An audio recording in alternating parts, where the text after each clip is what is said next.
Voilà, nous avons prié dans la chapelle. Qu'est-ce qui se passe? Eh bien, il se passe que Jésus, après avoir consolé la Sainte Vierge, il va continuer son travail dans les mystères glorieux.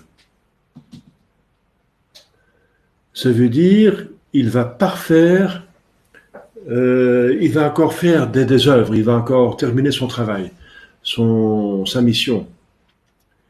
Il est venu pour sauver l'humanité et il a payé le prix qu'on a vu, le prix de son sang.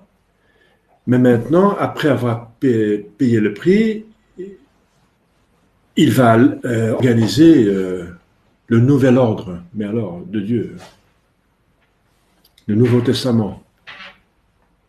Un testament, c'est après la mort de quelqu'un, une disposition.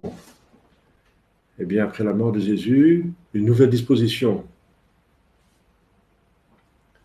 On parlait plutôt de l'Ancienne Alliance et du Nouveau Testament, le Testament.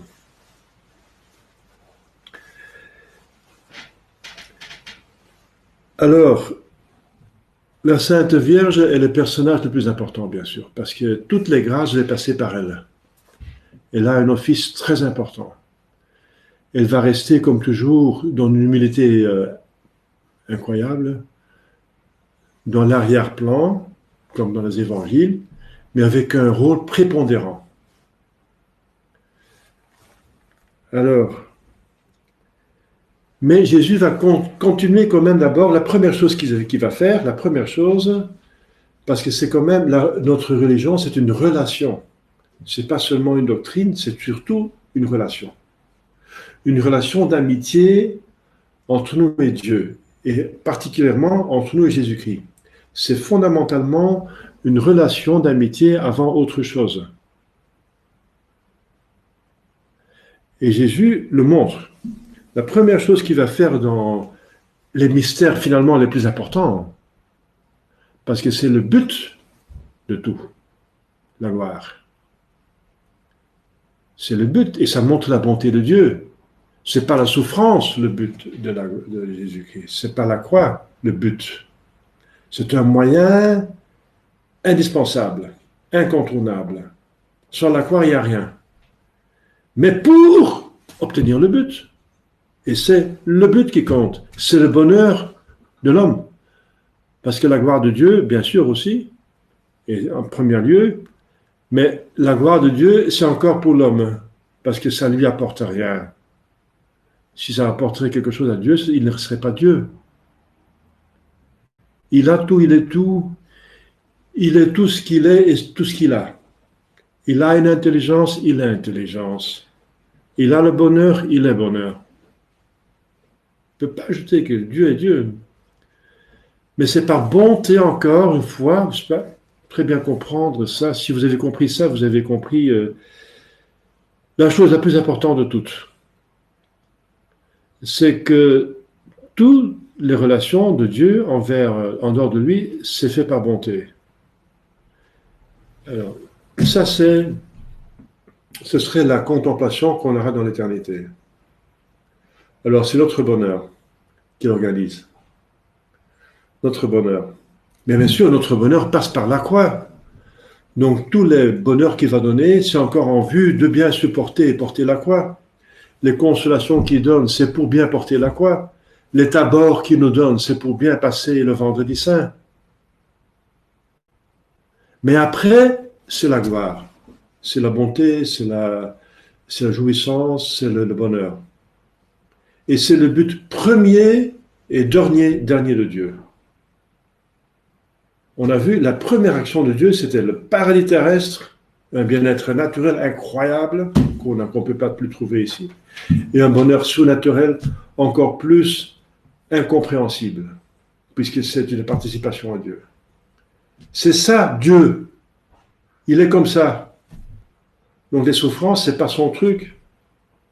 Ça vient du péché. C'est contre lui le péché. Mais il prend le péché par bonté, il le prend. Et de quelle manière, on l'a vu, pour encore organiser de nouveau ce bonheur. il ne se laisse pas décourager en organisant le bonheur de l'homme. Si l'homme casse tout, il a fait, les pères d'église disent que Dieu a fait un beau miroir, pièce maîtresse, un miroir. L'homme, c'était un miroir de Dieu. Il est fait à la ressemblance de Dieu. C'est un beau miroir, magnifique. L'homme a cassé ce miroir en 1000 pièces. Dieu ne se laisse pas dépasser. Il est infini dans sa bonté. Il passe au-dessus. Il va prendre les pièces, il va faire une mosaïque qui est plus beau que le miroir. Voilà. C'est ça la rédemption. Une mosaïque, un chef-d'œuvre. Jésus-Christ, la Sainte Vierge, les élus. Voilà. Un plus grand bien. Voilà. Donc, nous sommes dans les mystères glorieux, dans la contemplation, et c'est très important parce que les mystères douloureux, ça dure peut-être une vie partiellement, parce qu'on a encore dans notre vie aussi des mystères joyeux, hein, quand même. En tout cas, moi, j'ai une bonne mère, une bonne jeunesse. J'étais au Congo, j'ai joui de beaucoup de choses. Il y a beaucoup de belles choses que j'ai eues, n'est-ce pas?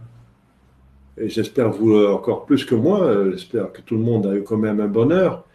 Il y a quand même c'est quand même la création est quand même belle. Il y a des belles choses, mais c'est gâché par le péché, oui. C'est sûr. Mais donc ici, c'est un petit peu partagé. Donc la gloire, c'est pas pour ici, parce que si on jouit trop de la gloire, on va oublier de prendre le moyen pour obtenir la vraie gloire, le ciel.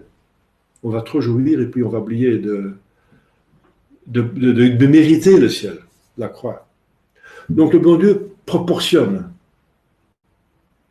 Il donne des avant-goûts de gloire pour vous stimuler, mais toujours en vue de bien porter la croix. Mais c'est passager. Cette vie, ça dure, je vous souhaite 120 ans. Hein. Mais malheureusement, enfin, c'est dans l'Écriture sainte. Après le déluge, Dieu parle, l'homme ne dépassera plus 120 ans. Je peux expliquer ça scientifiquement parce que les eaux qui étaient au-dessus sont tombées en bas. C'est ça le déluge. Il y avait une couche d'eau autour de la terre, autour de l'atmosphère. C'est dans les Bibles. Il y avait de l'eau en bas et de l'eau en haut. Parce que d'où vient ce déluge qui couvre même les montagnes? C'est pas une pluie, hein, c'est pas possible. Parce que pour la pluie, ça recoule des océans. Et s'il y a beaucoup de pluie, ça veut dire qu'il y a moins d'eau dans les océans. Donc, ça ne peut pas combler les montagnes. Enfin, je ne vais pas faire un discours d'apologétique et d'exégèse. Exégèse, ça veut dire explication des Écritures saintes, mais c'est très intéressant, je vous assure. Hein. Très intéressant. Hein. Donc Jésus donne ici sur terre, pour notre bien, des proportions. Parce que le but, c'est le ciel. Mais pour avoir ce but, il y a un moyen incontournable, c'est la croix de Jésus, lui là, mais nous aussi notre participation, acceptation de cette croix. Et c'est pour ça qu'il proportionne, parce qu'il se donne trop de gloire sur terre, il nous donne trop de bonheur, alors on oublie la croix et puis on va se damner. On va trop jouir d'une manière déréglée, puis on va se perdre. Comprenez, c'est un bon père. Hein? C'est un père qui veut le bien de ses enfants. Donc il veut qu'ils travaillent, qu'ils étudient, qu'ils ont un diplôme. Il nous fait travailler pour avoir un diplôme, pour avoir une bonne place. Eh bien, la place, c'est le ciel. Et ça, le ciel dure une éternité. Une éternité. Alors, et voilà. Et c'est pour ça que nous ne comprenons pas toujours ce que Dieu veut avec nous. Alors, surtout quand il n'enlève pas des croix. Il y a encore une croix. Mais c'est parce que Dieu, il voit tout, quoi. Et nous sommes myopes. Nous sommes myopes. Nous voyons que cette vie ici, qui est sensible, mais c'est passager. C'est 120 ans, au maximum, je vous donne 120 ans. Il y a sur Wikipédia une femme, mademoiselle Calment, qui est morte à 122, je pense. Mais il y a une nouvelle découverte, c'était une arnaque, n'est-ce pas? C'est sa fille qui avait 94 ans, qui a pris sa place quand elle est morte pour pas devoir payer les droits de succession. Donc, personne a dépassé de manière vérifiable 120 ans. Personne.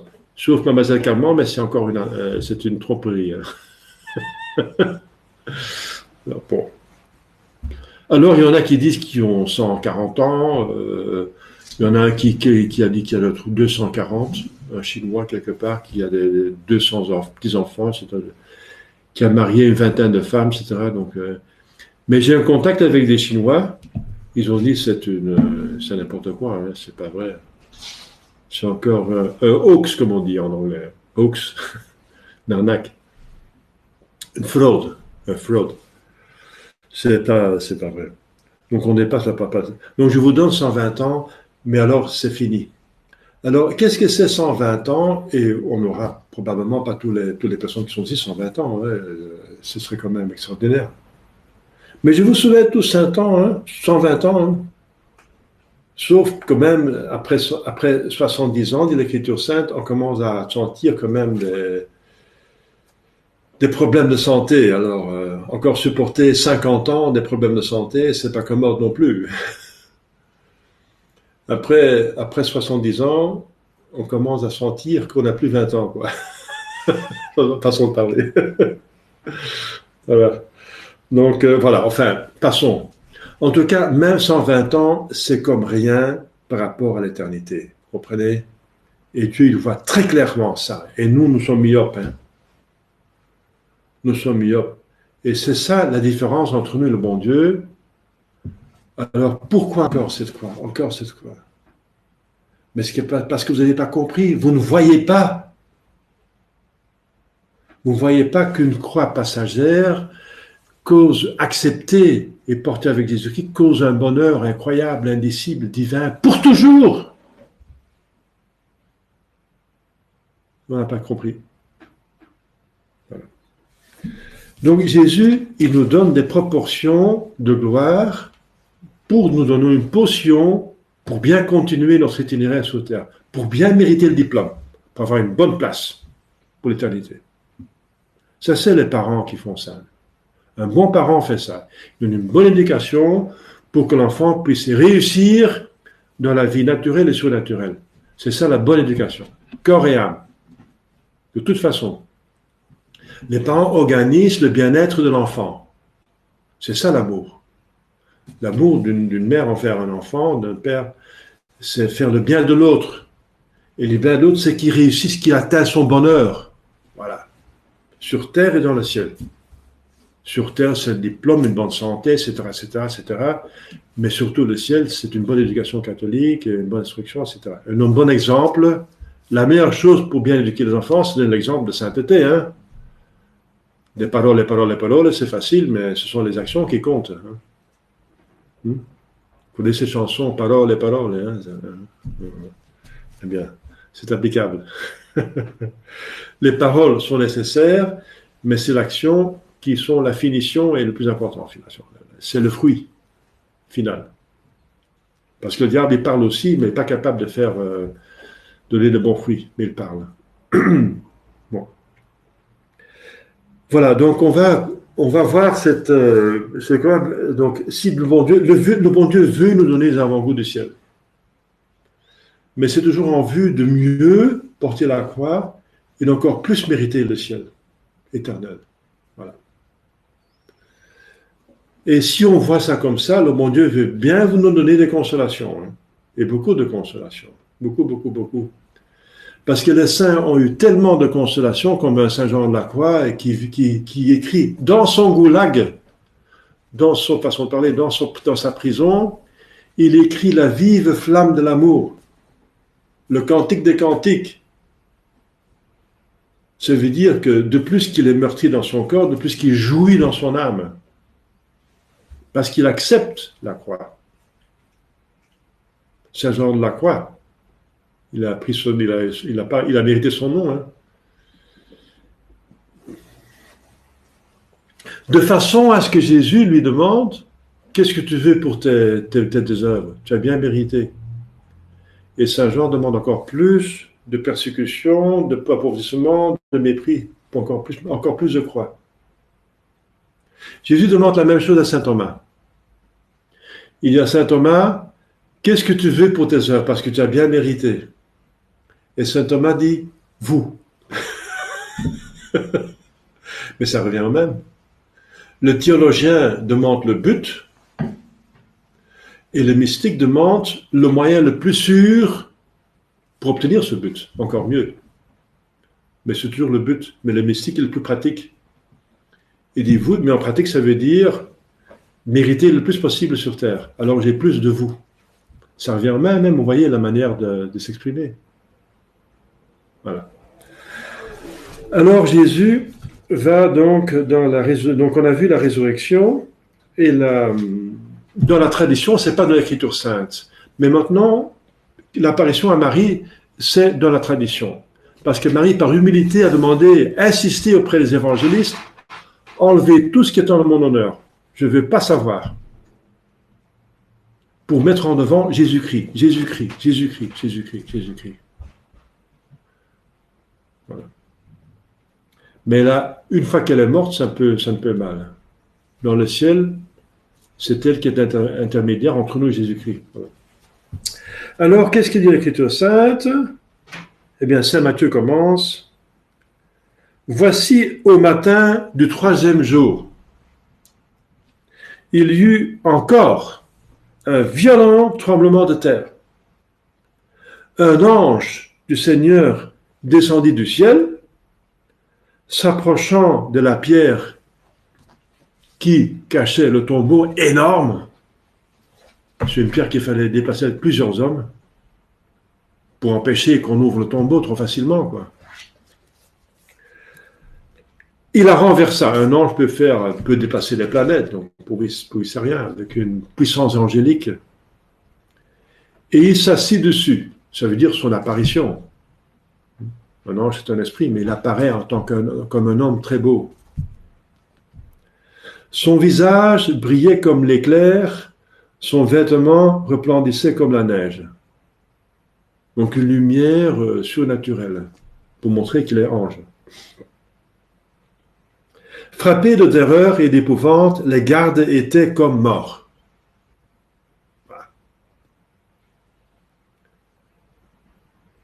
Alors, on va avoir la suite. Les gardes vont annoncer cela aux pharisiens et sadducéens. Ils vont dire chut. Ici une grande somme, tais-toi. Sinon, voilà. Il va dire à tout le monde que les disciples ont volé le corps quand vous dormiez. Saint Augustin dit, cette fois-ci, c'est pas bien réfléchi. C'est pas bien réfléchi. Parce que un gardien, quand il dort, déjà, à l'époque, il mérite la peine de mort. Quand il dort pour garder quelque chose d'important.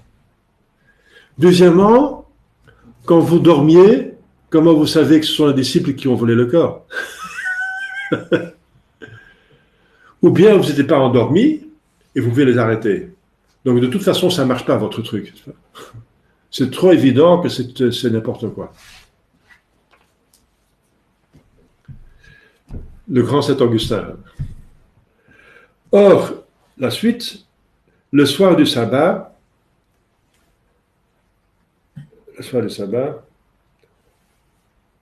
quand le lever des étoiles avait commencé le jour suivant, donc le soir du sabbat, ça veut dire à minuit, hein, ils attendent la permission d'aller embaumer un corps. Donc ils sont déjà près le sabbat. Sainte Marie-Madeleine, les femmes, pour préparer les aromates, etc., pour embaumer encore plus le corps de Jésus. Leur Jésus, leur bienfaiteur, leur rédempteur, leur rabbi, leur maître. Le jour suivant, quand le lever du soleil avait commencé, Marie-Madeleine, Marie, mère de Jacques et Salomé, était allée le samedi acheter des aromates pour embaumer Jésus. Le lendemain de grand matin, le plus tôt possible, avant que les ténèbres fussent dissipées, donc ils ne peuvent pas attendre, donc ils partent déjà pour arriver là, quand le soleil se lève, pour avoir un petit peu de lumière quand même. Sinon, il faut travailler avec des torches, c'est un petit peu compliqué. Elles se dirigèrent vers le tombeau. Elles portaient les aromates qu'elles avaient préparés. Chemin faisant, elles se disaient l'une à l'autre, alors, c'est pas bien réfléchi, mesdames, hein? Qui nous ôtera la pierre qui ferme l'entrée du tombeau? Oui, c'est une bonne question. Parce que ces femmes ne sont pas capables de... Donc, ils attendent. Qui va le faire? Nous pas.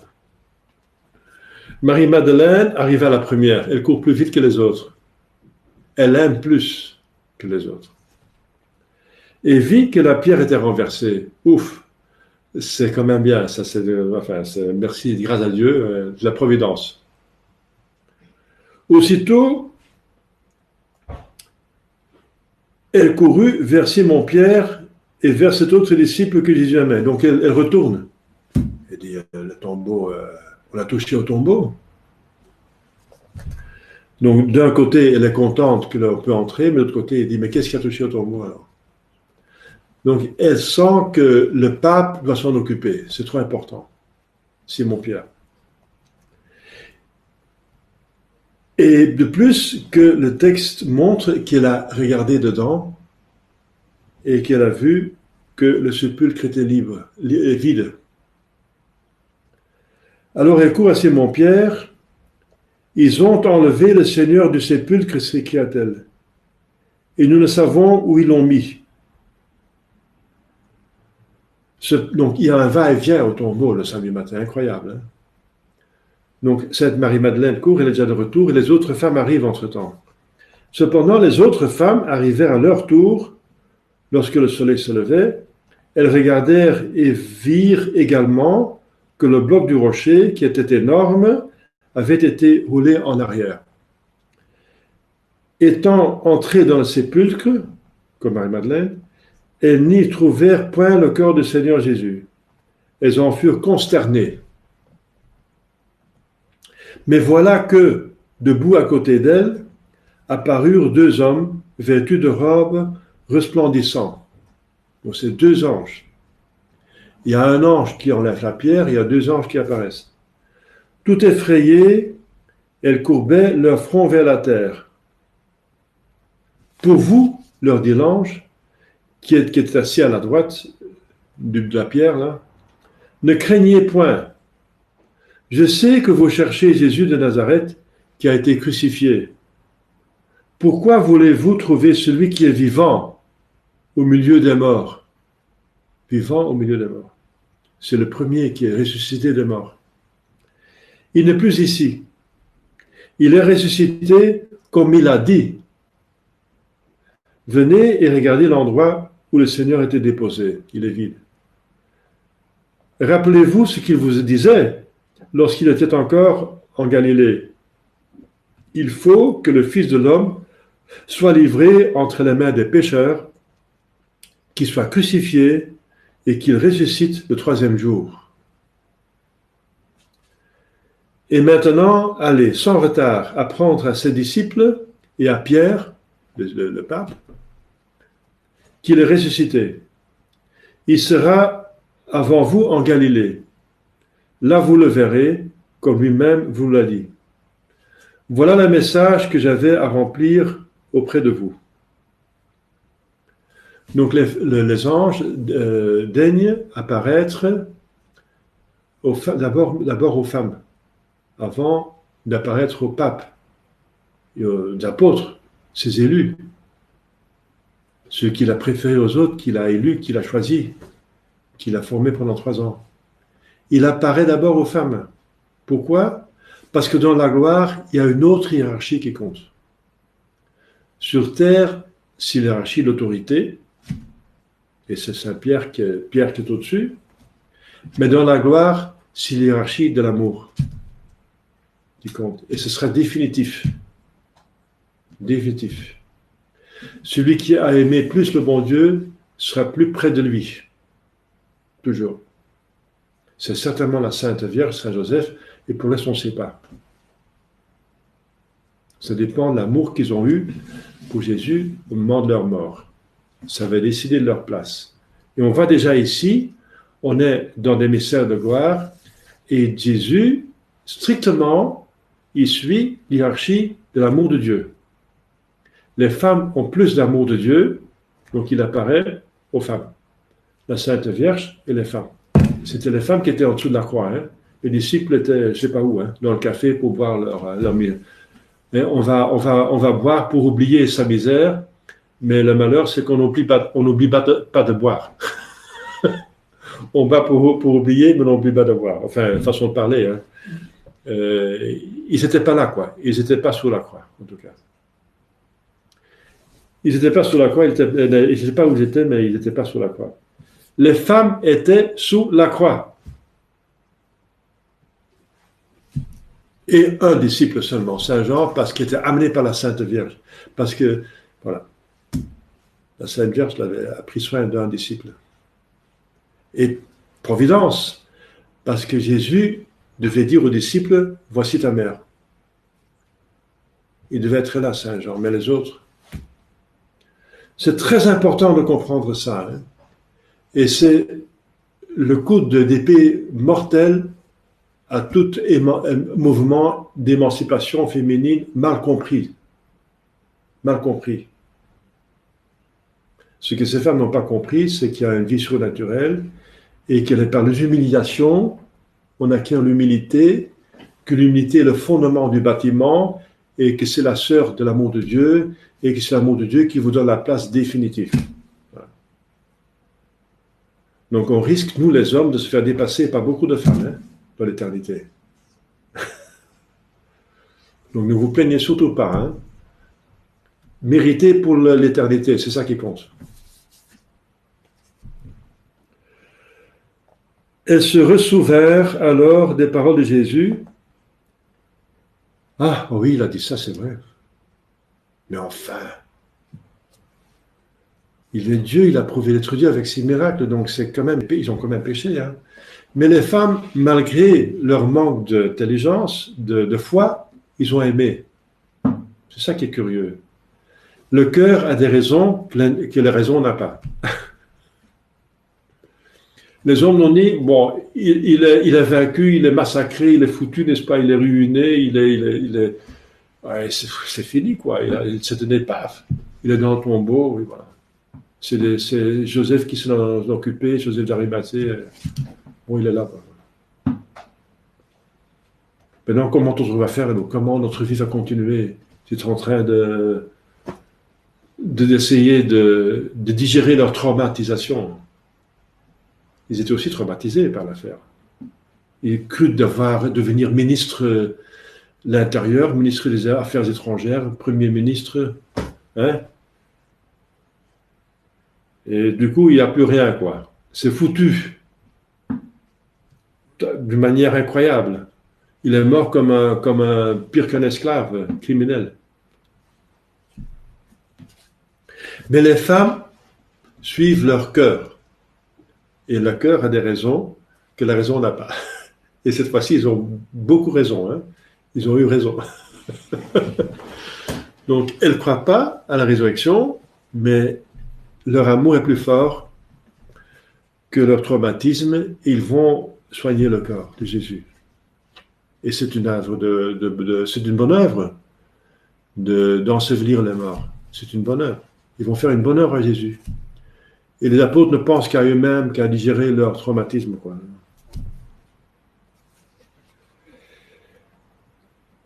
Et tout ému, les femmes, et tremblant de crainte et de joie, elles sortirent en hâte du tombeau, et l'effroi les empêcha de rien dire à personne. Cependant, Pierre et l'autre disciple, donc Saint Jean, avertis par Madeleine, étaient partis aussitôt. Ils sortent de ce lac et disent qu'est-ce qu'il y a encore cette affaire? Mais ça n'en finit pas. Ils ont encore enlevé ils ont encore se sont emparés du corps de Jésus-Christ. Pourquoi faire? Pour le faire disparaître définitivement, quoi.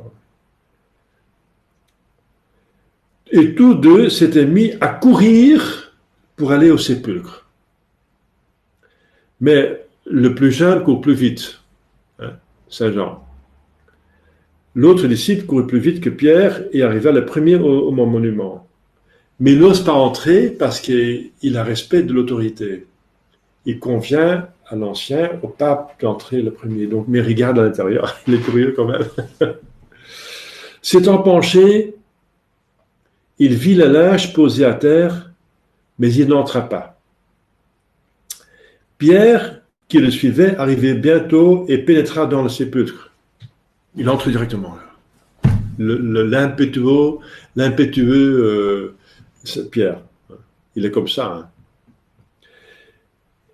Il s'inclina et vit le linge posé à terre et ainsi le suaire qu'ils vont garder, qui va être maintenant qui est à Turin, qui couvrait la tête de Jésus, pliée et placée, non avec le linge, mais dans un lieu à part. Alors le disciple qui était arrivé le premier entra à son tour, il vit et il crut. Voilà. Maintenant, il crut à la résurrection. Il ne comprenait pas encore, en effet, l'écriture annonçant que Jésus devait ressusciter d'entre les morts. Jusqu'à là, ils n'ont pas compris l'écriture. Les disciples entrèrent chez eux et Pierre demeurait tout surpris de ce qui était arrivé. On ne parle pas de Saint-Pierre, mais en tout cas, Jean, il croit.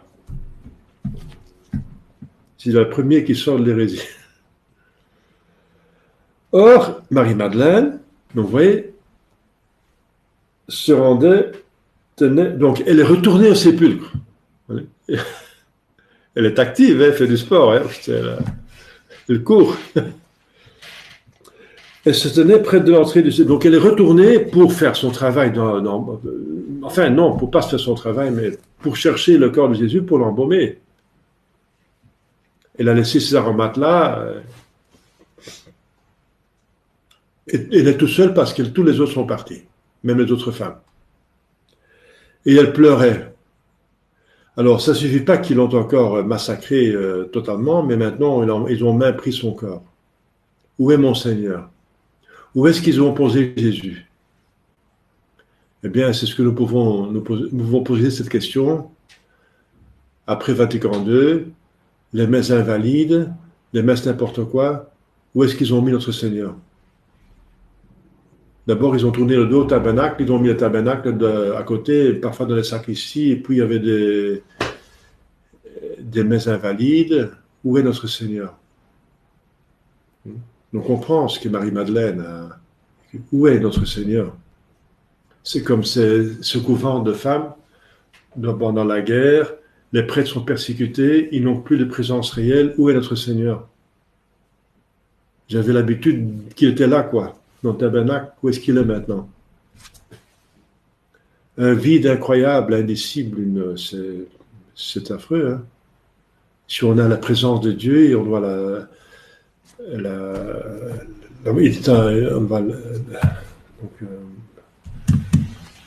il nous manque, alors il y a un vide. Tout en pleurant, elle se pencha et regarda dans l'intérieur du tombeau. C'est la propre de quelqu'un de mélancolique, de traumatisé, qui aime, elle fait plusieurs fois la vérification de ce que l'intelligence va dire, oui, mais ça ne vaut pas la peine, tu as déjà vu qu'il est vide, pourquoi encore rien voir? Mais c'est comme ça, quoi. Elle agit avec le cœur. Hein? Il veut voir encore, est-ce que j'ai bien vu? Et voici qu'elle vit deux anges, vêtus de blanc, assis l'un à la tête, l'autre au pied du tombeau, à l'endroit même où on avait posé le corps de Jésus. Et lui dire, femme, pourquoi pleures-tu? Alors, cette Marie-Madeleine, vous voyez comme elle est émotionnée d'une manière extraordinaire. Un homme normal, une femme normale aurait dit, ah, des anges, comme les premières femmes, mais elle pas. Elle est tellement émotionnée qu'elle n'est même pas surprise. Qu'est-ce qu'elle dit? Elle lui dit, ah, qui êtes-vous? Non? Elle répond, ils ont enlevé mon Seigneur, répondait-il, et je ne sais où ils l'ont mis. Donc elle part de sa douleur. Elle ne dit pas qui êtes-vous, mais elle répond tout simplement à leur question avec un petit espoir, peut-être eux, ils savent où il est. À peine venait-elle de parler que s'étant retournée, donc elle ne s'étonne pas du tout que ce sont des anges, incroyable. Ça montre l'état d'âme de Marie-Madeleine. Elle vit Jésus debout devant elle, mais elle ne savait pas que ce fut lui. Elle ne le connaissait pas. Elle avait peut-être des larmes aux yeux, elle était troublée. Elle ne pouvait pas non plus croire qu'il était vivant, non plus, elle n'y croyait pas. Femme, lui dit-il, pourquoi pleures-tu? Qui cherches-tu? Celle-ci, pensant que c'était le jardinier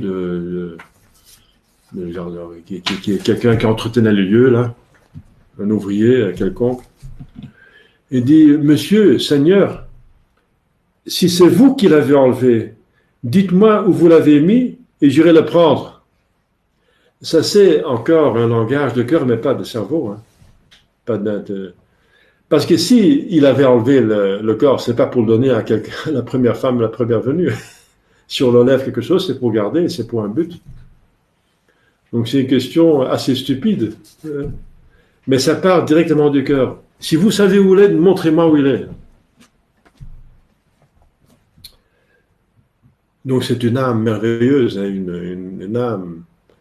une âme qui, vous savez ce que Jésus lui a fait. Il a sorti de la boue, n'est-ce pas? Il a enlevé 7 démons, et il a mis en état de grâce, dans une sainteté, un bonheur surnaturel et indicible. Elle a déjà eu des consolations incroyables avec Jésus. Elle avait eu la rémission de tous ses péchés. Elle a eu le bonheur de pleurer ses péchés. Jésus lui dit, Marie. Alors, comment est-ce qu'on connaît mon prénom? Alors il reconnaît son maître. Il dit, Rabouni, ô maître, s'écria-t-elle, en se précipitant vers lui. Ne me touche pas ainsi, répondit Jésus. Je ne suis pas encore monté vers mon Père. Va porter à mes frères cette parole. Je monte vers mon Père et votre Père, vers mon Dieu et votre Dieu. Vous voyez, après que Jésus est apparu à la Sainte Vierge, il apparaît la première fois à Sainte Marie-Madeleine. Pourquoi? Parce qu'il a plus aimé que les autres. Il a plus aimé que les autres.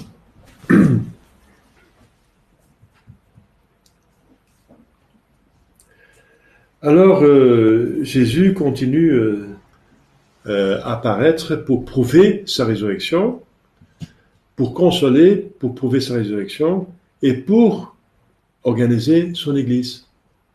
Par bonté encore. Délégation par bonté. Il a mérité la rédemption, mais il ne veut pas l'effectuer, il va l'effectuer à travers son Église. Il reste la tête de l'Église, mais dans le ciel. Il va aller dans le ciel dans 40 jours. Jésus était donc ressuscité au matin du jour qui suivait le sabbat. C'est maintenant notre Pâques, c'est le dimanche. C'est une des raisons pourquoi les apôtres ont décidé de faire du jour du Seigneur, qui était le sabbat, le dimanche.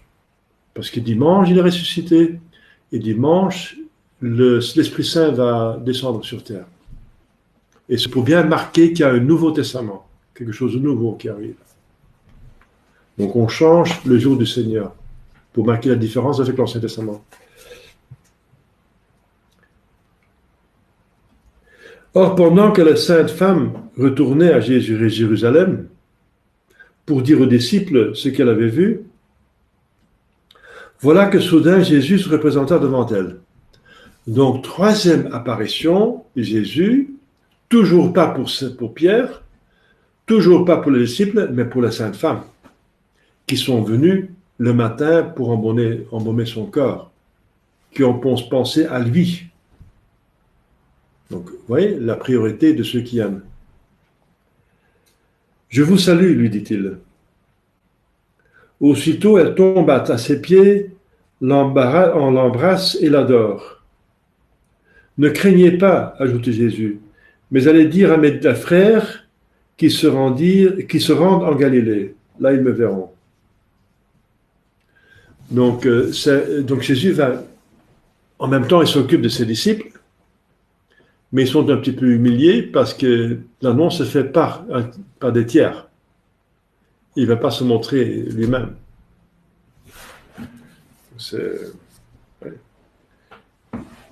Il les corrige parce qu'ils ont eu plus que les autres les annonces, ils n'ont pas cru alors.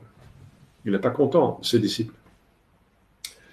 Marie-Madeleine était accourue encore vers les disciples, une deuxième fois. Elle les avait trouvés dans les larmes et les gémissements. Ah, notre avenir est brisé, on est foutu, c'est fini, tous nos espoirs, c'était n'importe quoi. Alors, elle frappait à la porte, ouvre-moi. Qu'est-ce qui se passe encore? Tous ces vacarmes le matin, laissez-nous tranquilles, on a besoin de repos pour récupérer. Mais j'ai vu le Seigneur, s'écriait-elle, et voici ce qu'il m'a dit. Vainement leur avait-elle affirmé qu'il vivait, qu'elle avait vu, ils ne croyaient pas. Ah, c'est encore le comble, ces femmes sont devenues hystériques. Ça, il fait manquer encore. Alors maintenant, ils vont des apparitions. Donc on a déjà assez de problèmes qu'ils vont encore causer de problèmes supplémentaires. Allez voir le psychiatre, dégage. Peu après, Jeanne, Marie, mère de Jacques et les autres arrivèrent en hâte et toutes heureuses près des 11, ils étaient 11, et de ceux qui les entouraient et leur racontèrent ce qu'elle avait vu. Encore, mais c'est une hystérie collective. Ils sont devenus folles. Le récit parut aux apôtres l'effet du délire. Ils ne crurent pas. Cependant, Jésus enfin apparut à Pierre. Il apparut ensuite à Jacques. Dès que les femmes eurent quitté le tombeau, quelques-uns des gardes retournèrent à la ville et racontèrent aux princes et prêtres tout ce qui s'était passé. Ceux-ci se réunirent en conseil, encore le conseil, hein, des conciles, hein. On fait des conciles. Des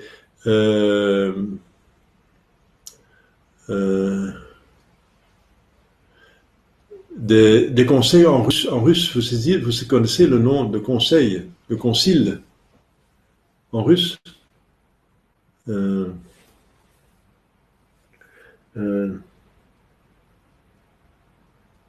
C'est soviet. Soviet, ça veut dire concile. Donc ils font des conciles, ils font des soviets. Parce que l'USSR, ça veut dire Soyuz Sovietskik Socialistiskik Republik. C'est la république de l'union de tous les soviets, de tous les conseils. Donc ils font des soviets, quoi. Les soviets. Qu'est-ce qu'ils font encore des langues soviètes? Ils se réunirent en conseil avec les anciens du peuple, hein, les grandes têtes, et parce qu'il faut encore résoudre un problème. Il y a des gardes qui disent que le tombeau, qu'il y a une apparition, tremblement de terre, le tombeau est vide, voilà, Jésus ressuscite, le tombeau est...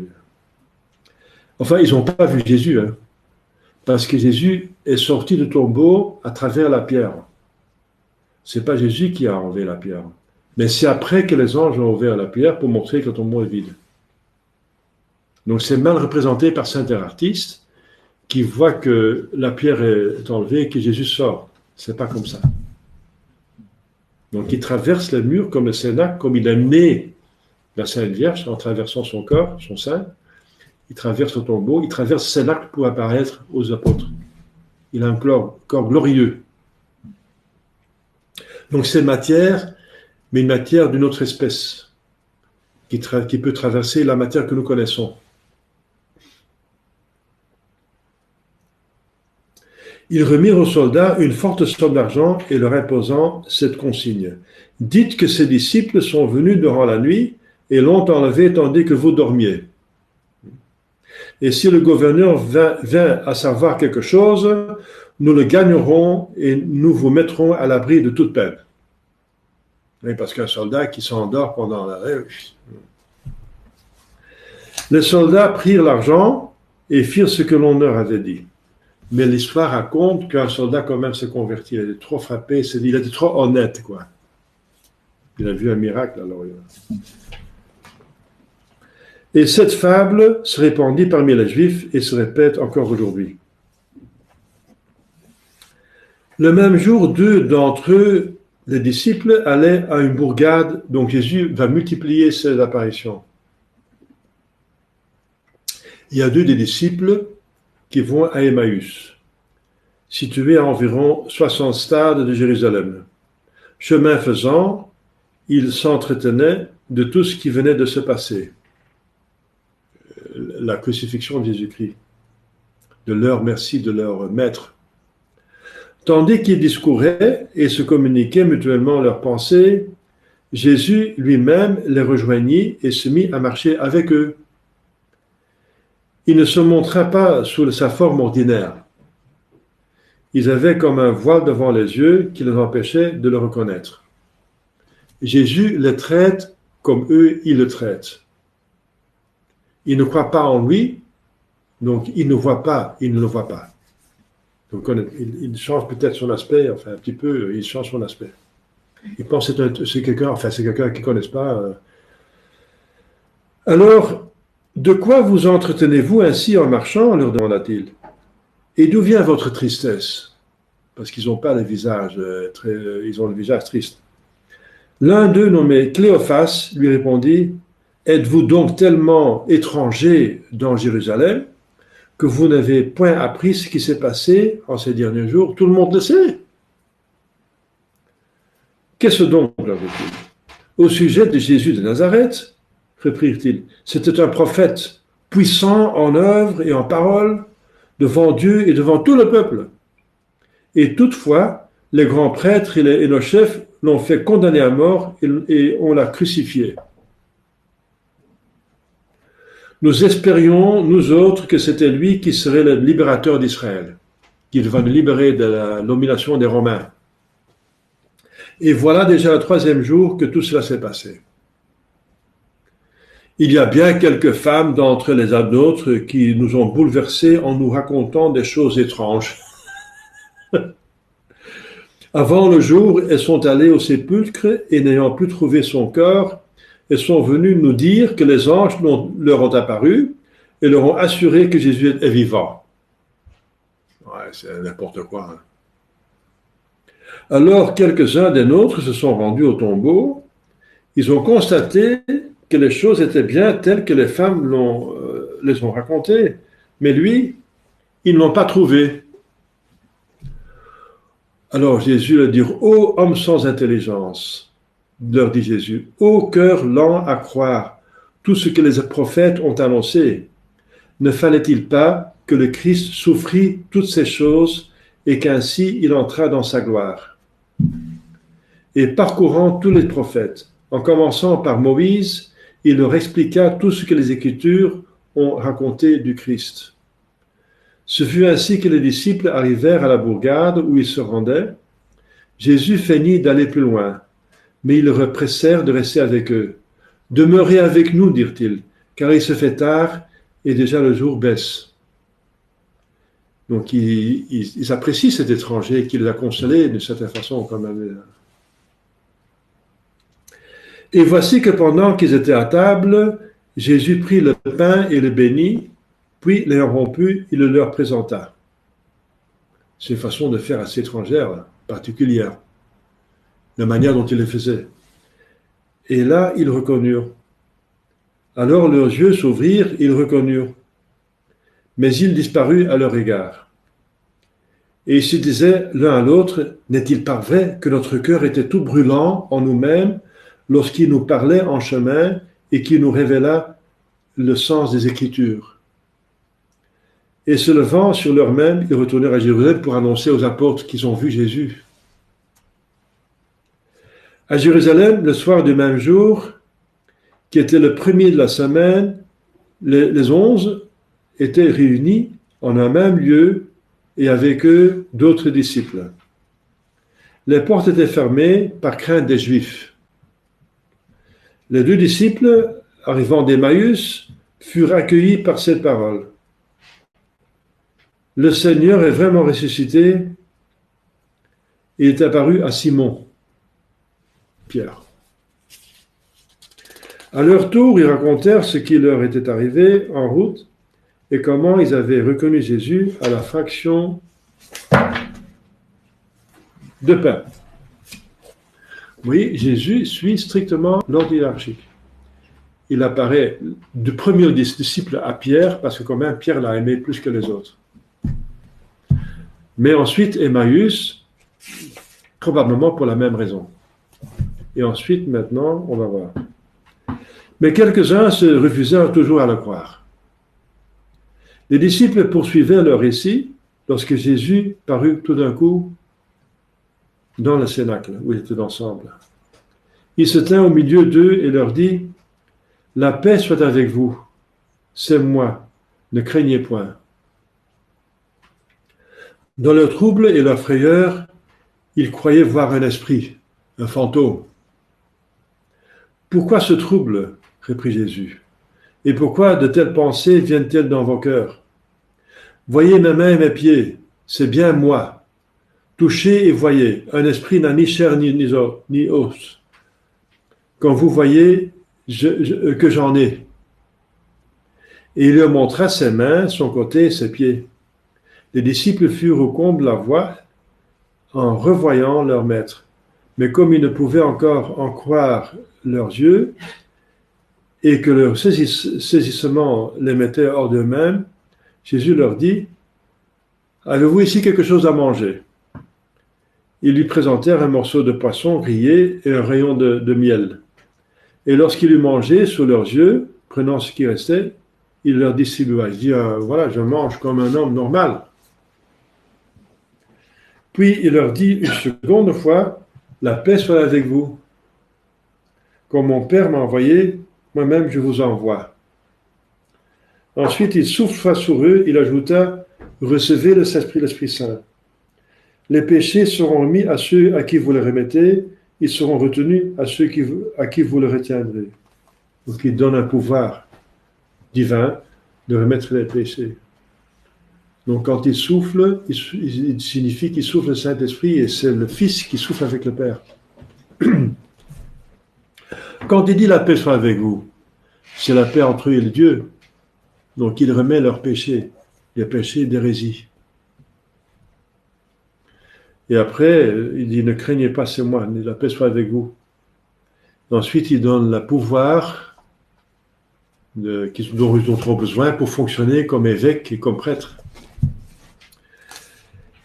8 jours après, Thomas, surnommé Didyme, l'un des 12, n'était pas avec donc il n'a pas été avec eux quand Jésus leur apparut.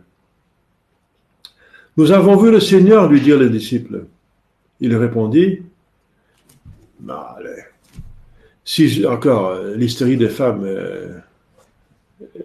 vous êtes devenus comme des femmes là. Si je ne vois pas ses mains, dans ses mains l'ouverture faite par les clous, et si je ne mets même mon doigt dans cette ouverture, et ma main dans son côté, je ne crains point. Arrête ces histoires, j'ai assez souffert avec cette histoire. Il ne faut pas en ajouter. Hein. C'est Thomas. 8 jours après, les apôtres étaient encore dans le même lieu et Thomas avec eux.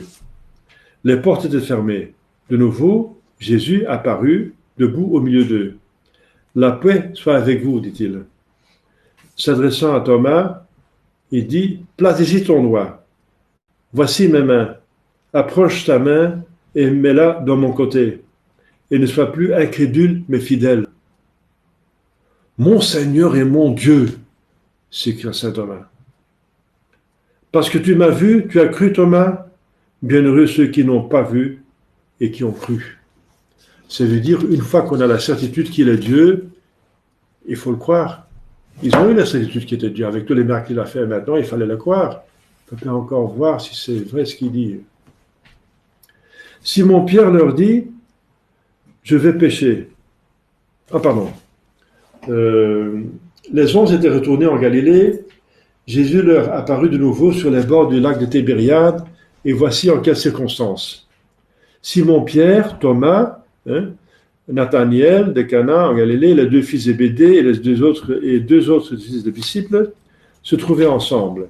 Et Saint-Pierre dit, « Je vais pêcher. » Il était pêcheur de métier, donc apparemment ils n'ont plus rien à faire, donc il va dire, il faut quand même quelque chose pour faire quand même gagner sa vie, on n'a plus de revenus. « Nous y allons avec toi, répondirent les autres. Ils sortirent et montèrent dans une barque, mais cette nuit-là, ils ne prirent rien. Dès le point du jour, Jésus parut sur le rivage sans que ses disciples le reconnussent. De loin, il leur demanda, « Mes enfants, n'avez-vous rien à manger ?» « Non, dirent-ils. »« Lancez les filets à droite de votre barque et vous trouverez. » Ils lancèrent donc le filet. Ils ne pouvaient plus le retenir tant il était chargé de poissons.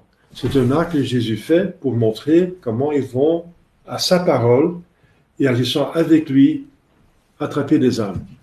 Par une pêche, parce il dit, je vais faire des pêcheurs d'hommes.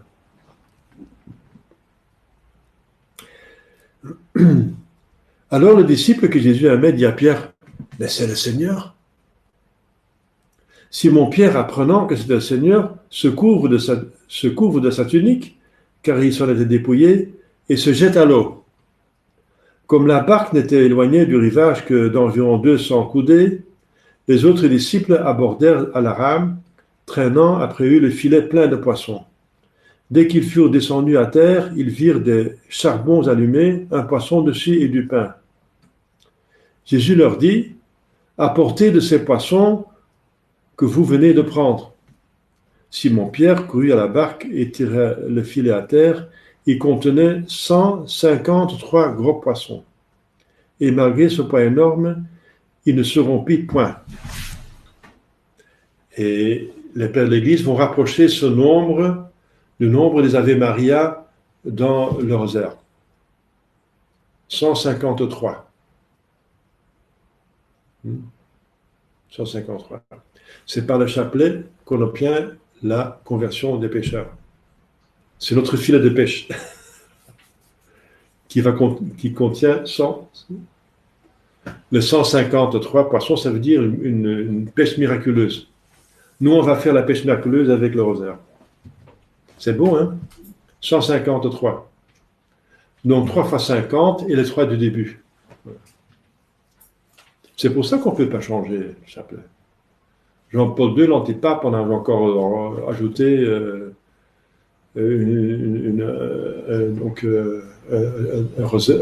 un chapelet des mystères lumineux pour plaire aux protestants.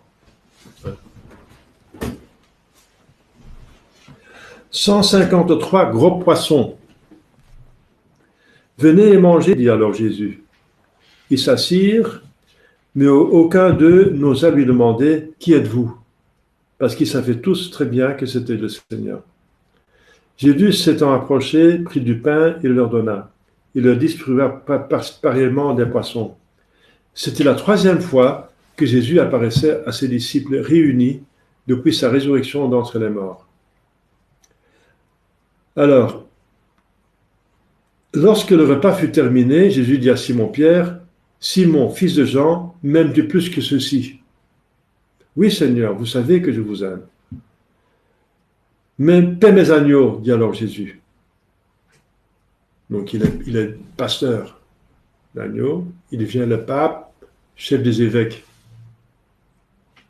Une seconde fois, Jésus lui dit, Simon, fils de Jean, m'aimes-tu? Oui, Seigneur, vous savez que je vous aime. Paie mes agneaux. Il sera chef des prêtres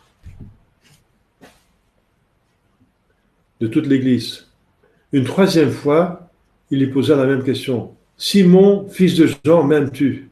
Tout contristé de ce que Jésus lui demandait pour la troisième fois, m'aimes-tu? Répondit, Seigneur, vous savez toutes choses, vous savez donc que je vous aime. Mais il a nié 3 fois, il devait réparer 3 fois. Alors Jésus dit, paie mes brebis. Donc, il devient donc pasteur de l'Église. Donc des brebis et des agneaux. Donc il y a une hiérarchie. Les brebis sont au-dessus des agneaux, et au-dessus des agneaux des brebis, il y a le pasteur. Vous voyez, donc la papauté, c'est une institution divine. Il avait désigné déjà, il déjà fait pape, quand il a dit, tu es Pierre, donc il est Pierre. Et sur cette pierre, je bâtirai mon Église. Et si à Pierre, il donne des pouvoirs de gouverner les autres. Donc il dit ce qu'il doit faire. Il doit gouverner. Paix. Donc il ne va pas seulement enseigner, mais aussi gouverner, dire ce qu'il doit faire et pas faire. C'est vraiment un chef, un monarque. En vérité, Jésus dit, quand tu étais jeune, tu te saignais toi-même et tu allais où tu voulais. Mais quand tu seras vieux, tu étendras les bras et un autre te saignera et te conduira où tu ne voudrais pas aller. C'est une prophétie de son martyre. Jésus parlait ainsi pour faire connaître par quel genre de mort Pierre devait glorifier Dieu. Suis-moi, poursuivit Jésus. Pierre s'étant retourné et vit venir derrière eux le disciple que Jésus aimait, Saint Jean. Le même qui, pendant la scène, avait reposé sur sa poitrine et lui avait dit, Seigneur, quel est celui qui doit vous trahir? Et l'apercevant, Pierre dit à Jésus, et celui-ci, Seigneur, qu'en adviendra-t-il? Parce que moi, je reçois tous les pouvoirs, mais c'est celui que vous préférez. Qu'en adviendra-t-il? Jésus répondit, si je veux qu'il demeure ainsi jusqu'à ce que je revienne, que t'importe? Pour toi, suis-moi. Le bruit courut alors parmi les frères que ce disciple ne mourrait point jusqu'à la revenue du Seigneur. Or, Jésus n'avait pas dit, tu ne mourras point, mais si je veux qu'il demeure ainsi jusqu'à ce que je vienne, que t'importe? C'est ce même disciple qui rend ici témoignage. Donc, c'est lui qui l'écrit dans son évangile. Alors, Jésus apparaît encore en Galilée, sur une montagne, où Jésus leur avait ordonné de se rendre. Il apparut à plus de 500 disciples à la fois. Donc, ça va crescendo. Il y a ses disciples, pas à n'importe qui, mais à ceux qui l'ont aimé, qui l'aiment. Toujours hiérarchie de l'amour. Ils se prosternèrent en sa présence et l'adorèrent. Quelques-uns, cependant, hésitaient encore. Jésus s'approcha des anges et leur fit entendre ces paroles. Toute puissance m'a été donnée dans le ciel et sur la terre. Voilà sa royauté. C'est dans l'Écriture sainte. Toute puissance. Toute puissance, c'est toute puissance. Hein? En tant que Dieu, en tant qu'homme, toute puissance divine et humaine, toute puissance. Donc si Vatican II dit qu'il a la liberté, les religieuses pour les États, qui sont neutres, c'est contre toute puissance. Allez et enseignez toutes les nations. Voilà. Allez donc parcourir le monde entier, prêcher l'Évangile à toute créature, enseignez toutes les nations. Voilà, contre la liberté religieuse, contre la séparation de l'État et de l'Église. Bien sûr, chacun son domaine, mais l'Église va contrôler l'État, vérifier qu'il respecte les 10 commandements. Pas d'avortement, pas d'euthanasie, pas de liberté pour l'islam, etc., etc., etc. Pas des péchés contre nature, et l'État doit obéir. Voilà. Baptisez-les au nom du Père et du Fils et du Saint-Esprit. Et apprenez-leur à observer absolument tout ce que je vous ai commandé. Absolument. Pas faites ce que vous voulez à peu près. Celui qui croira et sera baptisé sera sauvé, mais celui qui ne croira pas sera condamné. Vous voyez, le péché contre la foi est mortel. Mais liberté religieuse, il y a des éléments de salut et de vérité, de salut dans toutes les religions vaticanes. Non. Celui qui ne peut pas ce que je... il sera condamné. C'est clair. On peut réfuter Vatican II avec l'Écriture sainte. Hein. C'est pas difficile. Tels sont les signes qui accompagneront ceux qui auront cru en mon nom. Ils chasseront les démons, ils parleront de langues nouvelles, ils saisiront impunément des serpents. S'ils boivent quelque poison mortel, il ne leur nuira point. Ils imposeront les mains sur les malades et seront guéris. Voilà. Et c'était fait tout le long de l'Église. Les miracles, l'exorcisme, tout ça, les langues. L'Église partout les langues parce qu'elle a des missionnaires partout. Mais aussi, elle a le don des langues. Le dernier qui est très connu, c'est le Padre Pio, qui comprenait toutes les langues dans son confessionnal. Il y avait des Japonais qui venaient, il le comprenait. Hein. Il comprenait même le flamand, alors. Il disait c'est une langue difficile, mais elle a quelque chose de toute la langue, mais il le comprenait quand même. Oui, il comprenait toute la langue. Et voilà. Et c'est arrivé plusieurs fois, par exemple, Saint Benoît et Saint Jean lui-même, on lui a donné du poison, du poison, il a bu, et ça ne faisait rien. Il a d'abord béni, et puis... C'était ses confrères qui voulaient le faire tuer, parce qu'ils trouvaient que sa règle était trop sévère. Alors il dit, mes frères, pourquoi faire des choses pareilles?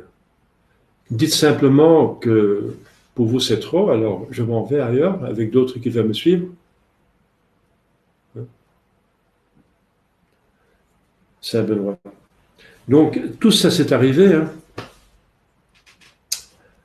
Et voici que je suis avec vous tous les jours, jusqu'à la consommation des siècles. Voilà. Ça veut dire jusqu'à ce qu'il revienne, jusqu'à la fin des temps. Et la fin des temps, c'est quand? C'est quand il y aura le nombre déterminé par Dieu pour le ciel.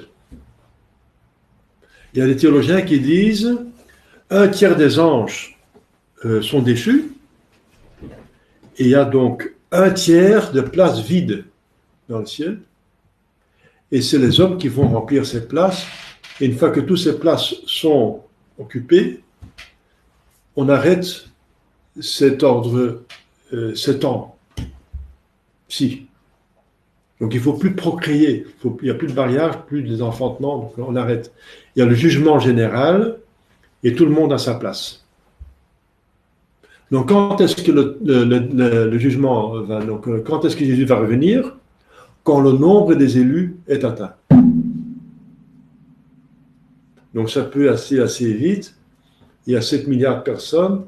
Figurez-vous que l'Église prend de l'ampleur et elle va avoir un témoignage, comme on espère, parce que le bon Dieu permet le mal en vue le plus grand bien, donc c'est un plus grand bien. Le plus grand bien, ce sera la restauration de l'Église après cette crise. Eh bien, ça peut aller vite. Hein. Si l'Église va s'adresser d'une manière convenable avec toute son ampleur et toute sa puissance à toutes les nations du monde, utilisant la technique, tout ce que vous voulez, et il y a peut-être beaucoup de millions, de milliards de personnes qui vont se convertir, on espère.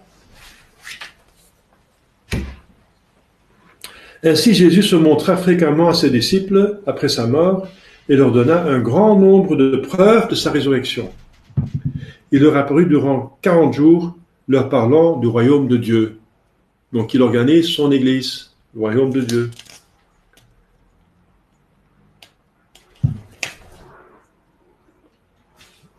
Alors il apparaît encore à Jérusalem,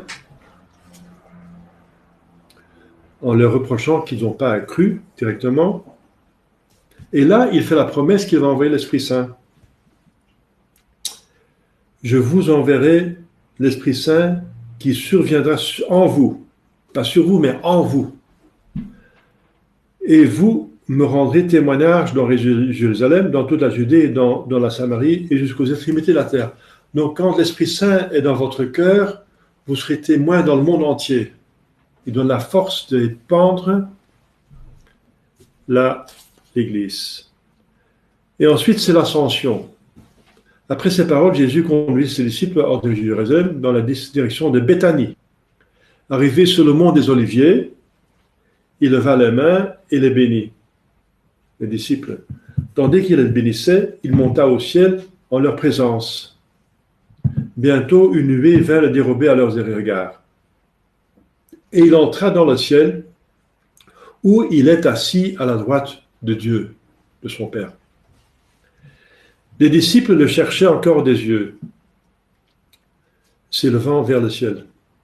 Et voilà que deux hommes, vêtus de blanc, parurent debout devant eux et leur dirent, deux anges, « Hommes de Galilée, pourquoi restez-vous ici, les yeux tournés, fixés vers le ciel? Ce même Jésus qui vient de s'élever du milieu de vous dans le ciel, en descendra un jour de la même manière que vous l'avez vu y monter. » C'est quand il reviendra. Alors, après s'être prosternés dans l'adoration, les disciples quittèrent le mont des Oliviers et rentrèrent à Jérusalem, l'âme inondée de joie. Voilà. C'est le but de cette contemplation. Nous avons cette joie, des mystères glorieux, de la résurrection, des apparitions, de consolation, organisation de l'Église. Ils ont le pouvoir de remettre tous les péchés. Quel bonheur. Ils ont la force d'aller dans le monde entier. Ils seront des miracles, des puissances. Ils vont chasser les démons. Inondés de joie. Chaque jour, ils étaient dans le temple, louant Dieu et le bénissant.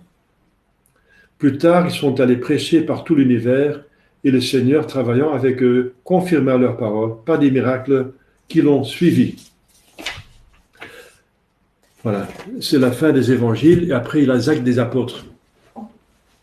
Voilà, on s'arrête ici pour... Donc ce sont les mystères, c'est la dernière contemplation, la dernière méditation. Donc apparition aux saintes femmes, d'abord à Marie-Madeleine. Demandez-vous pourquoi? Pourquoi ces femmes? Pourquoi Marie-Madeleine? Elles ont été plus généreuses. Ensuite, Emmaüs, cette histoire merveilleuse d'Emmaüs, ces disciples tristes, comment Jésus fait son office de consolateur. C'est très beau, Emmaüs, on voit les détails. C'est très beau. Donc ça va encore en crescendo, petit à petit. Alors, ensuite, aux apôtres, au Cénacle. Ça commence par Pierre et les autres. Ensuite, le cas de saint Thomas. Saint Thomas, il va réparer quand même. Il va courir plus fort que les autres. Il va aller jusqu'en Inde, jusqu'au Japon. Il va aller plus loin, il va faire un plus grand travail parce qu'il se sent un petit peu coupable, hein, puisqu'il a... Alors, vous savez qu'il va encore venir trop tard pour voir la Sainte Vierge, qui est morte. Et il arrive, il demande de voir la Sainte Vierge. Ils ouvrent le tombeau, il voit qu'il est vide. C'est par saint Thomas encore qu'on a su directement que la Sainte Vierge, après 3 jours, il est allé au ciel coréen. C'est parce que saint Thomas parce qu'il devenait venir de plus loin, il arrivait plus tard. Mais c'est encore providentiel. Donc, sa véritable apostasie, le jour même de Pâques, de Thomas, intervention de Marie, certainement. On reste encore une semaine à Jérusalem. Pour lui, une apparition supplémentaire. Et dès Jérusalem, il avait été généreux un jour. Allons avec lui et faisons-nous tuer avec lui, avait dit Thomas. Il avait été généreux un jour. C'est pour ça que Jésus fait un effort spécialement pour lui, quand même. L'importance de l'apparition au lac de Tibériade, pêche miraculeuse, ça signifie qu'ils vont convertir beaucoup de personnes. Et l'annonce du chapelet comme moyen de convertir. Très important. Les 153 gros poissons. Surtout la primauté de Pierre, très importante. Et très bien comprendre. Pierre, tu es Pierre, et après Pierre va dire non, il ne faut pas aller souffrir. Derrière moi, Satan. Non.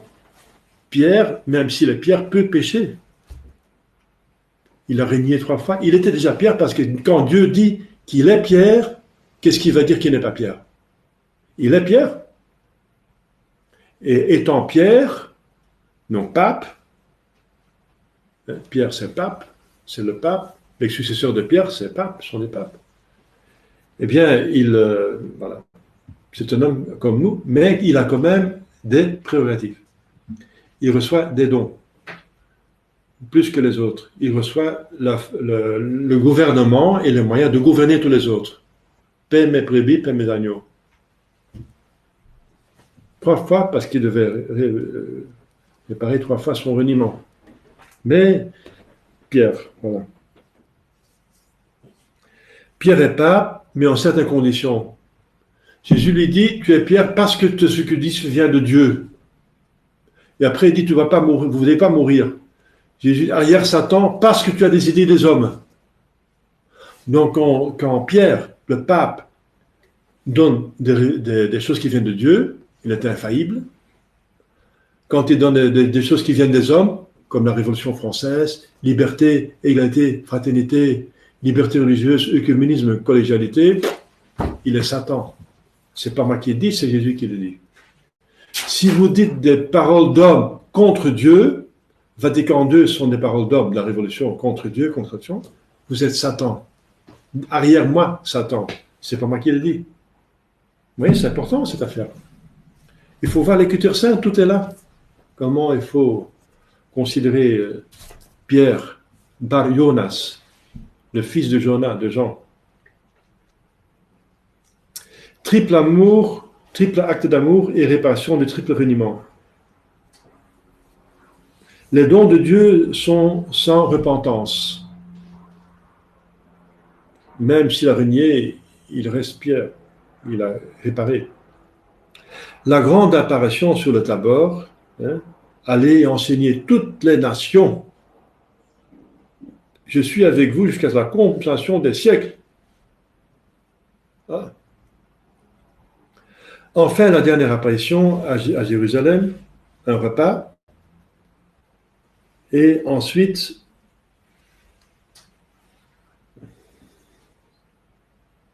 l'ascension sur le mont des Oliviers. Dernière bénédiction, sa montée au ciel. Vous remarquez donc qu'on n'arrête pas la retraite jusqu'à ce qu'on a atteint le Saint-Esprit, la Pentecôte. Donc, on termine la retraite avec le dernier mystère glorieux qu'on contemple, c'est l'annonce de la Pentecôte et la venue du Saint-Esprit, qui est encore un bonheur, une jouissance incroyable. Imaginez-vous les apôtres là, dans le Cénacle de nouveau, avec la Sainte Vierge, et maintenant ils croient, hein. Ils vont recevoir la puissance d'en haut, parce qu'ils sont encore craintifs. Alors, ils reçoivent les dons du Saint-Esprit, la sagesse, l'intelligence, la science, le conseil, la force, la crainte de Dieu et la piété. Voilà. Les 7 dons du Saint-Esprit. Tout d'un coup, de manière même sensible. Ils voient les langues de feu qui se mettent sur la tête et entrent dans leur cœur. Quel bonheur! Ils ont besoin de cette force, parce qu'ils sont 12 ou 11. Et ils doivent convertir le monde entier. C'est une œuvre divine. Alors,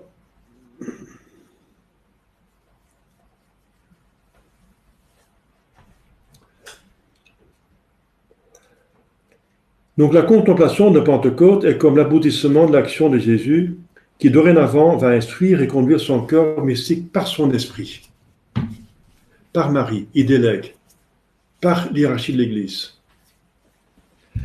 Le jour de l'ascension, les apôtres n'ont pas encore compris.